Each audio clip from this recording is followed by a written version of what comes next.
All right, you guys can have a seat.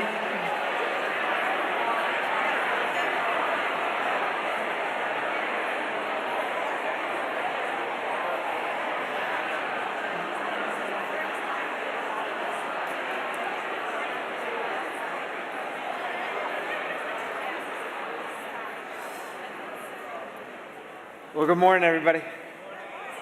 I hope you guys are having just a wonderful weekend so far. I'm so thankful that you are here. This is your first Sunday here with us. My name is John Wagler. I'm part of this Hill City team, and just grateful you're spending a portion of your Sunday with us. Just want to give a shout out to the Red Sox t-shirt over here standing up. Yeah. He doesn't even know. There we go. And if you wear a Red Sox t-shirt, I'll shout you out. If you wear Yankees, we'll shout you down. And so,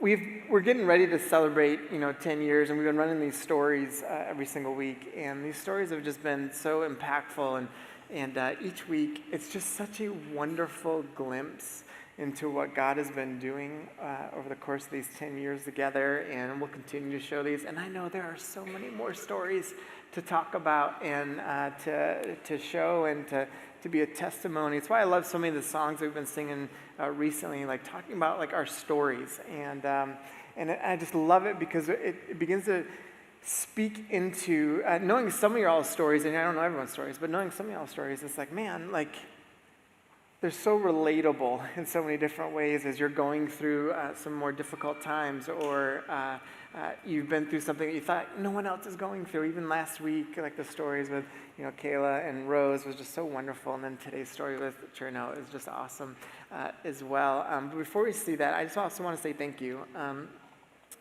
Several weeks ago, we talked about generosity with the church and how it'd be just awesome if this is your home church to just be involved and to start regularly giving here, and so we can further this mission that God has put us on. And just thank you for all you guys that have jumped in and gotten to be a part of this. It's just wonderful for all the incredible things we're able to do in the city.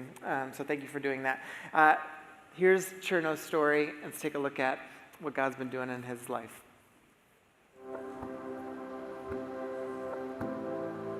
So I was born in West Africa, Sierra Leone, which is on the west part of Africa. It was plagued with the rebel war, wherein the rebels took control over the country for the most part, and they killed several folks. So I was basically a refugee, so that's why I'm here. So we fled from the war. Several of my family members actually got killed. I remember growing in that community and in that household with two religions growing up, and I embraced that, where my dad raised us Muslims. We learned how to read the Quran. But I remember when my mom would take us to church every Sunday or every other Sunday, I would hear the stories of the Bible, and then I would get convicted by it, and then I would go back home and I would reenact some of those stories, and I would remember some of those stories. And so, but when the war happened in my country, and when we left and came to the United States as refugees, we had no choice but staying with my uncle, who was the pastor, because he had already moved to the United States. So he had a church. So that's where I basically got plugged into the faith. And I've seen miracles happen in our lives, and just the journey from living as refugees to migrate to the United States. I mean, we went through different countries. Things just happened. It was just like God just opened the way for us. And then once we moved down to Richmond area, Jennifer is my wife, and we were just looking at things to say we want a Christian foundation, and we want that foundation where we can grow in loving Christ and where we accept it. Basically was searching for something that we can find our faith in, that we can grow. And I believe Hill City had just celebrated their 1-year birthday. And sure enough, we showed up, and it was small. We were meeting in where the campground is right now. And I remember we left that day, and Jennifer was like, yeah, this is it. We're not going anywhere else. We felt welcome. We saw a lot of folks that look like us, and we saw a lot of families that look like us. And we've just experienced a lot in this church. Children and just births and deaths and things like that. And Hill City has always been there for us. I was in the faith for a while, and I remember when my dad got sick, I just saw him suffering. And I was asking God, why? I felt like God let us down when my dad passed. My faith shifted, a bit. And I was not praying as much. I was questioning God a lot. I was crying a lot. And the church community was there for me. Our security team, the folks that I work with, they were there for me 100%. The church team was there. The staff team was there for us. Lacey that reached out to me in December, I think it was December 12 or 13, just randomly say, hey, we would like for you to co-coach Exploring Track, Discipleship track. And I talked with Jennifer about that, and I was like, man, they really know how to pull you back in when you want to pull out. So, and we talked about it, we prayed about it, and I'm an introvert, so I don't do things like that at all. I've probably been involved in 2 or 3 men's groups since I've been here at the church, coming to almost 10 years now. So I don't open up much at all. And I remember when Lacey asked us to do it, and I prayed about it, I wanted to turn it down, then God revealed to me that this is the perfect opportunity to actually reestablish my faith through the Exploring Track, which the Exploring Track is basically reestablishing your faith. If you're coming in newly to the faith, or if you have existing faith, or if you just want to continue your faith. So I fit in all those categories. So I learned a lot from that track, and it put my faith right back to where it was, and then actually strengthened it too as well. And so I was able to reestablish my faith again, and I'm able to actually move forward from what happened with my dad, and I've accepted it, because what I got from that put me out of my comfort zone. And I think most of us are so comfortable. But when we get put out in a position where you get to push yourself to a point. I remember I hadn't cried since my dad passed for weeks, and I remember I was in one of the classes, and one of the attendees was sharing a story. She was talking about her son, how much she loved her son, and I got really teary-eyed, and I said, if you make me cry, I'm going to take you outside, because you're not going to make me cry, because I was so guarded. But that's just where I see Hillside is going. More connections like that, more opportunities can grow in Christ and share and just become vulnerable and put out things out there, a place that's just thriving, and it's a safe space to be. Oh, that's good. So we've been in this series, this is actually the last week of the series that we've been in, called Rizzdom, and it's the idea of living a compelling life, like Cherno. His story, and there's way more to it than just that, but is a compelling story of what God can do in your life. And in this idea of discipleship, I want to talk about that today, because this is an important part about what does it actually mean to live a compelling life? How do we enter into work tomorrow within our families or whatever arena that we're in? And what does it mean to actually be compelling? Just coming to church on a Sunday is not that compelling. It just isn't. Like, I love Sunday mornings. I'm here every week. And I love it. And it's awesome. And even as we're just singing that last song in particular, I just love that new song. And it's like, what's compelling about that moment isn't how good our singers were singing and our band was playing. What's compelling about that moment is the stories in this room saying, I owe you praise. Like, that's compelling. When you are in community with one another and learning from one another and growing with one another, and you sit there and you stand next to someone else you've been learning with, and you're singing something together and you know someone else's story, it's compelling because you know their story. And it starts to shift something in you, and so it doesn't just become just coming to church on a Sunday. It's like, no. This is what we do because we're going to worship together, and this propels us at other times during the week, and it becomes something significant that is compelling. It's like, yeah, we could do lights and smoke and try and give you a big show and all of those things, and it's like, but that's not ultimately compelling. What's compelling is getting to the root and the heart of everything that allows you to understand the person's story next to you, to understand where they've come from and what they've done and what God has done in their life. And when you stand next to them and you start singing a song, knowing their story, that I owe you praise, it wrecks your heart. It does something so different, and you start seeing people around you so differently.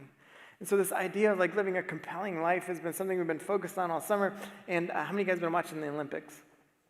Yeah, there's so many compelling storylines that are happening within it, and it started off in the opening ceremonies, and we talked about the opening ceremony and that the whole thing that happened, and I said to you guys, I'm like, hey, at the end of the day, it's okay. We're going to be fine. Like, it should just make us more sad than mad, and we should, look at this and be like, man, I wish there were some Christians around those folks that maybe could show them what a compelling life actually is, because that's not it. And then I started watching all these storylines. It's part of I love competition. Like, we were at a wedding last night, but I came back and watched the end of the basketball game. It was recorded, so I was like, I love that stuff. I was going crazy, even though I knew what had already happened. I was going crazy, watching it. And I was like, Lace, look at this, but through the last couple of weeks, there's been so many compelling stories that have been transpiring. And one of them, I don't know if you guys saw this, but did you guys see this picture? Is that not the most epic picture you could have in your life? And so I was reading about the surfer Gabriel Medina, and he's from Brazil. And what he's doing right there with his finger is funny. I was reading one article talking about how he was basically saying, he's number one, or that was a 10 of, when he was surfing. But what he's actually doing is, so in Brazil, they're not allowed to essentially say anything religious. The athletes aren't. And so the athletes in Brazil got together and essentially were like, hey, anytime we do this, they're just showing their faith. That's basically what they're doing. And so this epic picture that has transcended the Olympics. And it's all that hoopla that happened before, with the opening ceremony and everything, that really, again, has just kind of fallen by the wayside. This is an iconic picture that will just be around forever. And it's a bold proclamation. And I got to learn more about his story and some of the things that are happening with all these athletes. And what's been crazy is how many of the athletes throughout the Olympics have just been proclaiming their faith in Jesus and saying things like Sidney McLaughlin, who was like, you know what, I'm going to be bold about my faith. And if endorsements come and they go, who cares? God will provide. And it's compelling, living your life and your faith in this kind of way. And so, here's a question that I just want to start off with as we kind of dip into this last part of Proverbs chapter 3 today. This is the question I want you guys to wrestle with. And I just want you to sit with it for a second. How we answer this question, what kind of life is Jesus inviting you into? How we answer this question will start to shape what Monday looks like. It'll start to shape why any of this matters.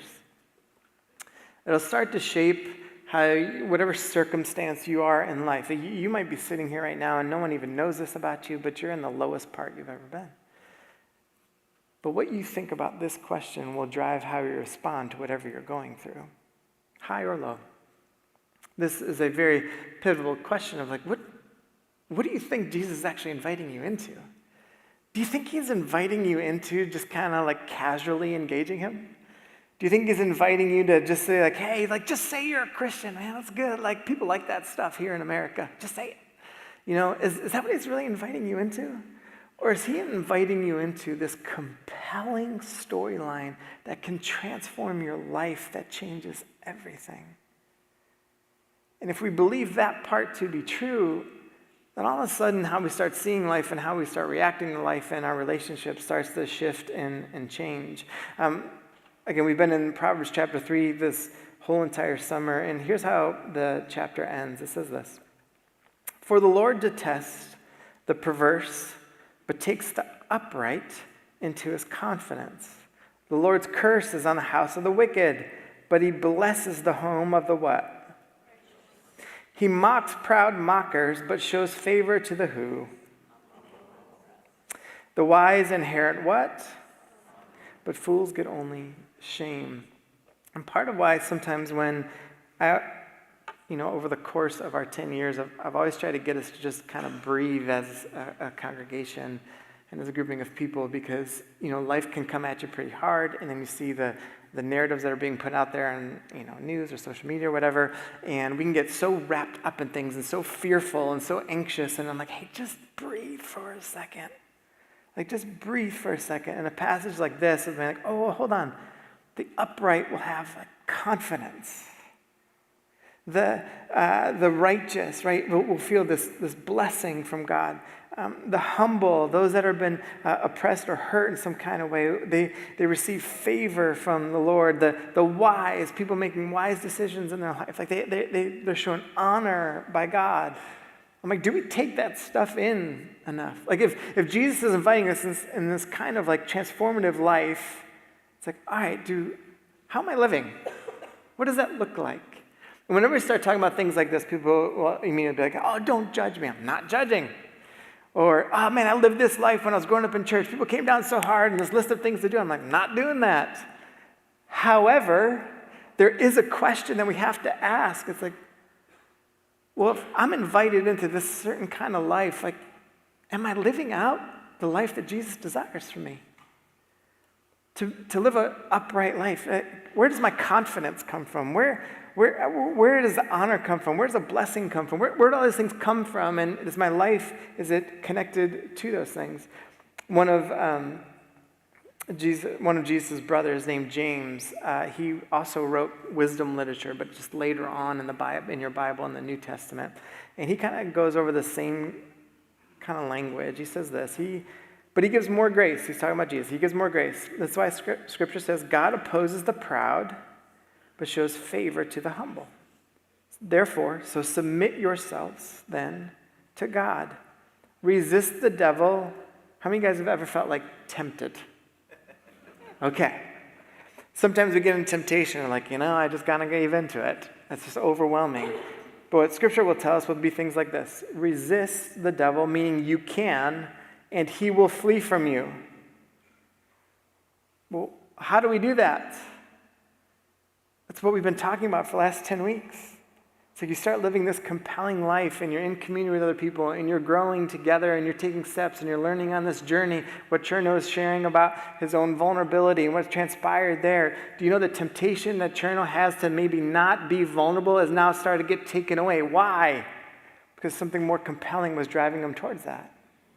And it starts to change. So whatever the temptation is that you have, I don't care what it is, there is a way around it if we choose to see it. And he says this, he says, come near to God, and he will come near to you, which makes sense. Wash your hands, you sinners, and purify your hearts, you double-minded. He's like, hey, like those things that like you say one thing, but you're doing another. He's like, there's ways around this. And I love how he says this, grieve, mourn, and wail. Change your laughter to mourning and your joy to gloom.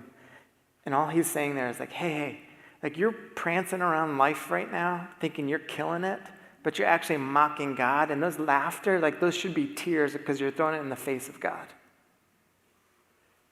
And it's aggressive in his language. But he's like, hey, I want you to take this in. And he says, therefore, humble yourselves before the Lord, and he will lift you up. So let me ask you this. Will money, sex, power, work, social media, selfish ambition, will they give you the same outcomes as God lifting you up? The confidence or the blessing and the favor of God or honor from God. None of those things ever will. But we invest so much thought and so much time and so much effort into them. And you might be thinking, yeah, but Wags, I get this whole Jesus thing, and I'm wrestling with it. I'm not sure where I'm at. But like, if I just become kind and peaceful, isn't my life better? Yes. Like, if you're a kind person, your life is better. If you're a more peaceful person, your life is better. But it doesn't answer the bigger questions. It doesn't answer why. It doesn't answer the why you're here. It doesn't answer, like, you're not here just to be kind. There's something far more prevalent and interesting to your existence and compelling to your existence than just being nice or just being peaceful. Being kind and just being peaceful doesn't answer like what sin is and evil and like what happens to it. And where do I go when this life is over? Being kind and peaceful it doesn't answer any of that. And so it's like, well, all right, well then how do we begin to engage? Maybe there's something else I'm being invited into in trying to see. When I was thinking about discipleship, and as you guys walked in, you probably saw that over there in the spotlight over there, but this idea of discipleship, I was drawn into this diagram that I saw, I don't even remember when, it was a little while ago, but I saw this diagram, and I just found it to be like fascinating, because I'm like, this is the story of your life in church. There starts the recognition of who God is. And listen, what the Bible would say in Romans is that everyone on the face of this planet has a recognition of God. Whether or not you want to admit it, that's a whole other story. But that everyone is born with a recognition of God.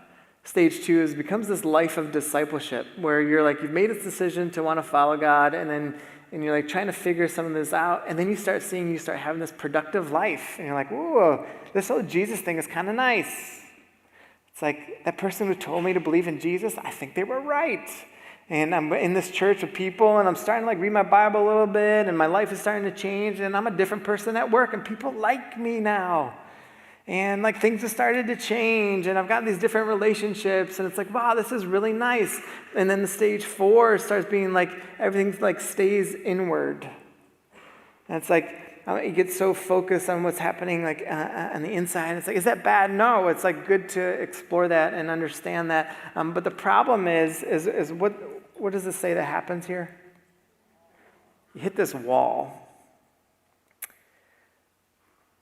The decision, what's interesting is that even when Jesus teaches at the end, he talks about, it became known as the Great Commission. That's not what he said, but he goes to people and he's like, hey, here's what I want you to do.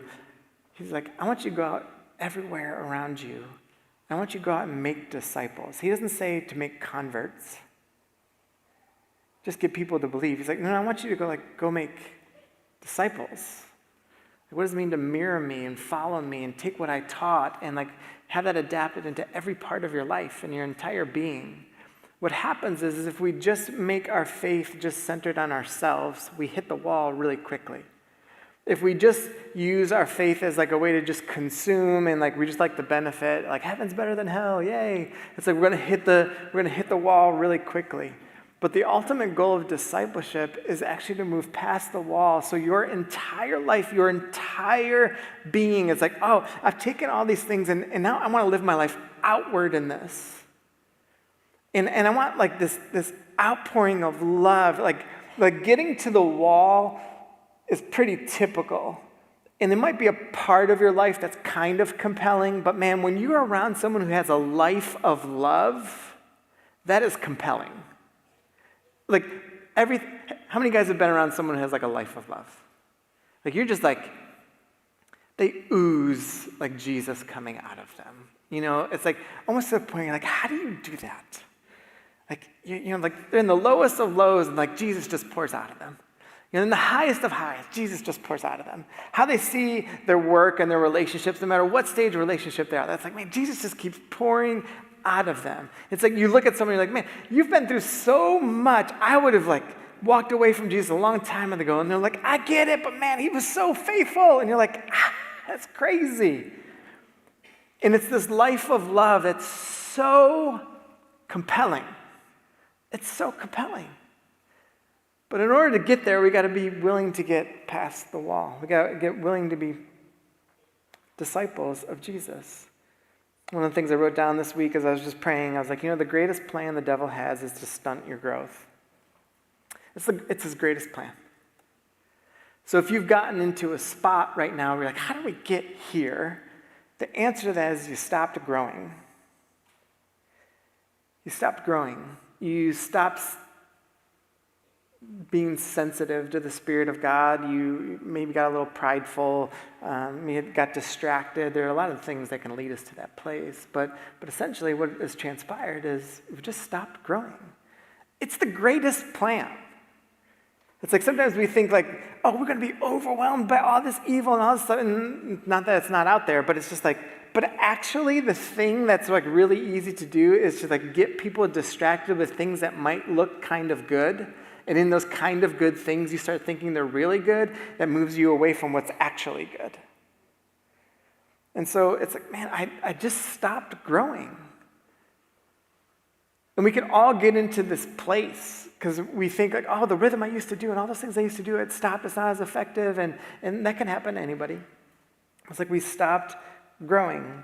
And what Jesus kept saying is this. In Matthew 4, Jesus was talking to a bunch of people, and he looks at them, he's like, hey, just come follow me. And some of that sometimes like, oh, I just got to read the Bible more. Reading the Bible is wonderful. I love reading the Bible. I love it. I love studying it. Like, I love it. It's several hours of my week. Every week. I love it. I love coming up and teaching, all that stuff. But you know, the early Christians didn't have a Bible. And what was driving them then? This unbelievable transformative message that Jesus died and rose again. They had the Spirit of God working through them, and this unreal love of Jesus and of other people. And it's not that they didn't know other scripture, because a lot of them grew up in, with the Old Testament, the Hebrew scriptures, and so they knew like some stuff too. But it's like, man, something was driving them far deeper. So it's not just about knowing more stuff. Though knowing more stuff is fun, but it's not just that. There's something. It's like, oh, Jesus, like, come follow me. Do what I do. Talk how I talk. Think how I think. That's what it means to become a disciple. I mean, here is a truth for all of us. I don't care what age you are. You are being formed by something. So if you were to do a time audit of your thoughts and of your actions, you would begin to see, well, what's actually forming me? It might be work, it might be social media, it might be whatever. There's a lot of different options. But it's like, man, when I really think about this, what's actually forming me? What's forming my thoughts and my actions? That's what you're being discipled by. And what Jesus kept saying is like, come follow me. Come follow me. So one of the first questions that you'll have to ask yourself is this: where have I given into a lesser love? Where have I given into a lesser love? If Jesus is supposed to be primary, inviting me into this life, like where in my life have I just given into a lesser love? It doesn't have to be bad. Like sometimes when I ask questions like this, people are like, I'm not drinking. I'm not sleeping around. I have good ethics. I'm like, it doesn't have to be bad. It's just like something that is like still good could be a lesser love compared to Jesus. And you've let that go on top of Jesus in your priority list. And so where might that be? That's the first question you have to ask yourself. And then the second question is like how did I get here? Like, what brought me here? Is it pride? Is it complacency? Is it a lack of repentance? Is it being self-absorbed? Is it this idea of just wanting to be comfortable? Like, what is it that brought me to this place? One of the things that I've been reading about recently is this idea of languishing. So if you guys have taken the thinking track, if you in the discipleship, you read a book by Adam Grant called Think Again. It's a wonderful, wonderful book. And it's not a Christian book. It's just really good on leadership and our brains and everything. But he wrote an article soon after that book where he talked about this idea of languishing. And that when you look around at the world, it's like, man, people are just languishing. And they creates this kind of sloth-like response to like life and faith and different elements of relationships as well. And so I was thinking about languishing. And so then I started reading a little bit more about the Desert Fathers, which, are hundreds and hundreds of years ago, and how they use this term called acedia, which was this deep dissatisfaction with life. And you get into this space where it's just like, man, nothing's ever good enough, and you kind of get into this weird space, and you might even have some faith, but you've kind of gotten away from it, and you feel like so distant, and you're no longer in this process of growth. You're just languishing. And so when I was thinking about this idea of languishing and how it can play into us, here are some examples of what this looks like. Deep dissatisfaction with life. There's no gratitude for good things. There's a lack of joy. You're reluctantly responsible, if at all. You have a fake enjoyment from worthless activity. You have this mindset of escapism, or you just want to be transient. Like you start feeling like, oh, I've been here for a couple of years, I got to go somewhere else. Like that kind of thing. And then you're complaining and whining. And so these can all be signs of just like you're in a state of languishing. And even the fake enjoyment from worthless activity, I probably could have phrased that a little bit differently, but how many of you guys like to work? That's okay. I'm not going to I like to work, so I will raise my hand with you. All right. The lack of hands might be more shocking, but the work is a good thing. You were designed to work, all right, created to work. I'm sorry if you hate your job, but there's an element of work, though, if it goes too far, it's actually worthless because it starts to rob your soul. and move you away. But you act like you enjoy it, and you probably do because of maybe achievement or status or whatever it is that gets associated with all of it. But in the end, it's not real joy, and it's not real purpose. So again, how do we start framing some of these things and understanding it? Like, you might be like shooting up the corporate ladder, but still languishing because of a deep satisfaction that you haven't tapped into. So, and that can affect so many other things in your life. And so it's like, man, how do I start thinking about some of these things? And am I just trying to escape, or what, am I actually trying to grow in my faith? Am I actually trying to be a disciple? When you get around people who are, some of my favorite folks to be around are those who are more seasoned in life. You know, they're like 75, 80 years old, and you hear them talk about this deep passion and love for Jesus. Or they'll say things like, hey, I've realized at 75, 80 years old, I have so much more to learn. It's like the most beautiful thing. Or when you're around someone like that's really young, that is just starving from wisdom from older people. It's like the most beautiful thing. Well, how does that happen? There's like a humility there. There's this desire to follow. There's this desire to want to have like a compelling life around all of it. So when we think about, again, back to this wall and what got us there, it's like, well, how do we get past it? Here's how we do it. You're going to see this phrase even in our discipleship now. It's our reason, our rhythms, and our response. So the reason is our mind. It's our decisions. It's our purpose. All right? That's like, man, what's the reason for all of this? But also it's like how we think and how we reason life. Our rhythms are our disciplines, and our response are actually actions. Like, how does it actually come out inside of me? And so if you've taken our discipleship tracks, I'm just going to use these as an example. If you look at the reason part of it, and let's just say you took exploring, which Cherna was talking about. It's good for the brain, right? It's really good. But we don't need just information. We need intentional action. So if you just get information from it, it can kind of fall flat. Or if you just took aligning. So aligning is one of the tracks where it does a lot of inner work and understanding of how we're wired, and it's beautiful. It's like all emotional health stuff and EQ stuff. And everyone loves to learn about themselves. Everybody does. They're like, you're looking at all the tracks, and it's like, ooh, yeah, the one I just get to learn about me, wonderful, right? And so and it's all great. Like, it's a great, great thing. But if you just stop there, all you decided to do was learn about yourself. And you see, like, oh, hold on a second. That's supposed to propel me into something else, to move me into something a little bit deeper. What often happens in this idea of discipleship and moving into this different kind of life and compelling life is we become bystanders, especially in a group our size as a church. Richmond doesn't have a ton of large churches. It's just not. That's not the MO of Richmond. So for us as a larger church, it's like we are kind of operating in, the top 1% of churches in Richmond or whatever. But what's fascinating is like when you start having a little bit larger group, it's easy to become a bystander. So even like reflecting out this couple weeks ago, or actually last week, I was writing something for the 10-year anniversary book that we're going to have available for everybody. And I was writing just our story in there and a part of it. And I was just thinking about, man, in the beginning, we could not be a bystander about anything, because we didn't have anybody. And there was like 21 of us that started kind of praying and trying to figure some of this stuff out. And it's like we all just had to do everything.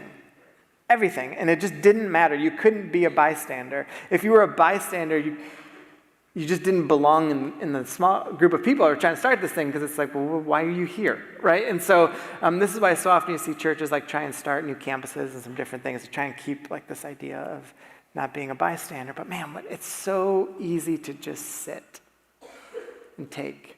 It's so easy to not get involved. I was reading about the bystander effect this week, and it says this: everyone can see what needs to be done, but this is like an actual thing that happens in groupings of people, but can easily assume that someone else is going to do it. In this scenario, a delusion of responsibility allows people to believe that their obligations are shared equally among the group, so their duty to act as individuals is diminished. So it's like an example would be like, man, look at our kids' stuff, if you've got kids. Like, it's so wonderful. But you walk in, you don't realize how many people serve to make that happen. And Cara and Marianne and her team, like all the work that they do to make it so wonderful. It's easy to come in and be like, woo, I love that. And meanwhile, they're just like, can we get 6 more people to help? They want more than that, by the way. But the point is like, it's so easy just to be like, someone else will do it. Look at the size of our church. It's just like when we talk about generosity. We're like, I mean, look at they just bought that building. It's like, sure. But it's like, man, altogether, what can happen is crazy compared to when we all are like, someone else will get involved. Someone else will give. My $100 a month doesn't matter. It matters deeply. And so it's important to start thinking about, man, am I just a bystander in all of this? This is part, so you've got the reason, the rhythms, the response, and you're establishing all these new things and exploring about what it means to move into action. When you think about the monks, when I was reading about the idea of languishing and acedia and all that stuff, and one of the things that the monks would do is they would take a vow of stability. If I were to say that as a teaching principle for us, in this culture, people are like, what? That's crazy. But they would take a vow of stability because they were like, here's what they know. The longer you're in somewhere, you grow roots. You start caring deeply about it. And you want to invest in it, and you want to participate in it. And it's like, man, they were like, we don't want to just hop around place to place, and kind of just get our fill and just move on. It's like, we don't want to be that way. It's like, no, we want to have deep roots. If you've got a child, think about this. Are your kids learning how to be rooted and deep or shallow and transient? You're here and you brought your kids, so good.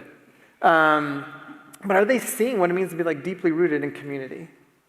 Deeply rooted in Jesus? Or is it seen as this transient thing you just kind of come in and out of? It changes. It's way more compelling. And so you've got the reason, you've got rhythms. It's like, what are the new disciplines that I have going on? Recently I was talking to my daughter, Nevaeh, and we were talking about the difference between hard work and work. And with hard work, you sacrifice, you learn, you grow, you commit. And you don't have to, keep being told to do the same thing over and over again. You model behavior. Hard workers get opportunity. This is part of what I was just sharing with her. Hard workers, sometimes you look at life and oh, they just got this. I'm like, no, they worked their butts off to get that opportunity. Some of the people that complain the most in the corporate world, I worked in there for 12 years, when people that were complaining the most in the corporate world are the people that weren't working hard. And so, but the people that got opportunities, more often than not, I get it, nepotism happens, whatever, but were the people that were just had hard work and worked their way up. Well, it's interesting, Jesus actually talks about this too, because sometimes I think man, sometimes we think, when am I going to get the opportunity with my faith? When am I going to get the opportunity with Jesus? And Jesus said this at one point, he goes, hey, the harvest is actually plentiful, but the workers are few. He's like, the hard workers, people want to commit to this, sacrifice for it, and be involved, not just be a bystander. Ask the Lord of the harvest, therefore, to send out workers into his field. Then there's the response. At the end of the day, sorry, I didn't want to go there yet. At the end of the day, compelling disciples of Jesus are really the creators of culture everywhere they go. How many of you guys will go to work tomorrow? So, and this could be at home as well. You are working if you're at home with your kids. Okay? For sure. If you go to work tomorrow, part of your job is to create culture. If we don't think about that, then you're missing out on this unbelievable opportunity that Jesus has put before us and what God has created us to be. It's when we go out and work, because we're designed to work, then we are creating culture to give people a vision of what a compelling follower of Jesus actually looks like. Kill it in your job. You should. But in the name of Jesus. And what that begins to look like. And so it starts changing everything. And so we have to ask questions, how am I actually doing that? I say all of this, and I'm going to ask you about signing up for discipleship and all that stuff in just a second. But I say all of this not to heap on, hey, here's 76 more things you need to do. Or if you're not praying for an hour and a half a day, you're not doing it right. And which probably no one in this room is actually doing it. Anyway, but like, if you're not praying, like, I'm not trying to give you a list of things to do. The point is, and this is what Jesus was always talking about in getting his disciples, but come follow me, come follow me. And here's what he cared about, who you're becoming. Who you're becoming. If you fixate on just an outcome or what you can achieve, you're going to hit the wall faster than you ever realized. But if you fixate on who you're becoming, you're going to love this never-ending journey of what it means to be a compelling follower of Jesus. And it'll change your life. I love this quote by Dallas Willard. The main thing God gets out of your life is not the achievements you accomplish. It's the person you become. I just want you to just let that be the last thing you hear me say. It's not about your accomplishments or your achievements. It's about the person you're becoming. You guys bow your heads.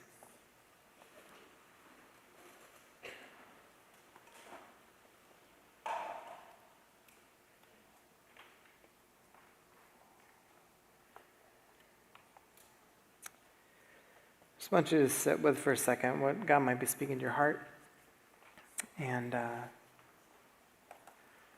maybe where you know your growth has been stunted or you know you're languishing, trying to figure things out.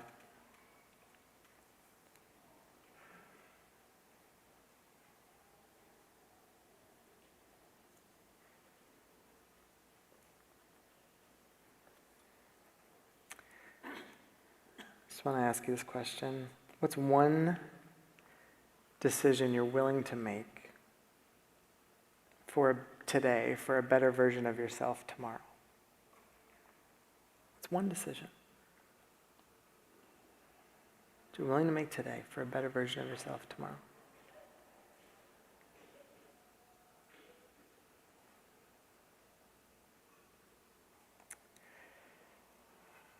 God, my belief is that everyone in this room wants to live a compelling life. Now, whether or not they see it right now, it's a whole different story, but it's the best way to live. To have compelling marriages, compelling friendships, to be a compelling employee, a compelling friend. To be the kind of person that's so generous, who serves, who lives a life of love. That is compelling. And that's what you want for us. That's the life you're trying to invite us into. And so God, I pray that we would want to be deeply convicted in such a way that we'd want to eliminate anything that's preventing us from stepping into that.